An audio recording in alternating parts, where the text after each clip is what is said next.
Isang kwento ni Dimple Porlagda ng Tobacco Albay. Sa isang makapal na gubating may isang bukal o sibol na pinamamahayan ng makakamandag na mga palaka. Nag-iisa lamang ang maiinumang bukal sa nasabing lugar at dahil dito ay nagawa ng mga palakang pasunurin ang lahat ng hayop sa gusto nila.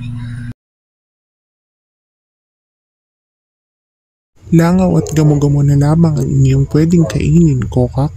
Gayon din ay tumalon kayong katulad namin, kokak.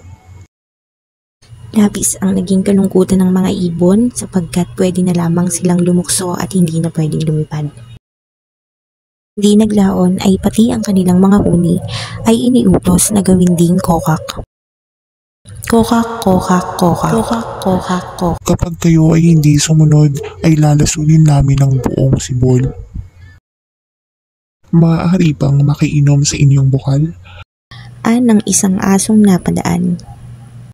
Hindi ka pwedeng uminom, bawal, kokak.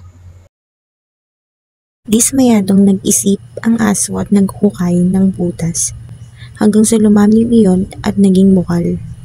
Nakita ito ng ibang hayop at nagsimula rin silang maghukay. Ang mga ibon sa pamamagitan ng tuka, ang daga sa pamamagitan ng kanilang usok, ang mga kalabaw sa pamamagitan ng sungay hanggang sa nagkaroon sila ng kani-kanilang bukal na maiinuman. Dito nagwakas ang paghahari-harian ng mga palaka. Mula noon ay nakapamuhay ng nagsasarili at matiwasay ang lahat ng hayop sa gubat.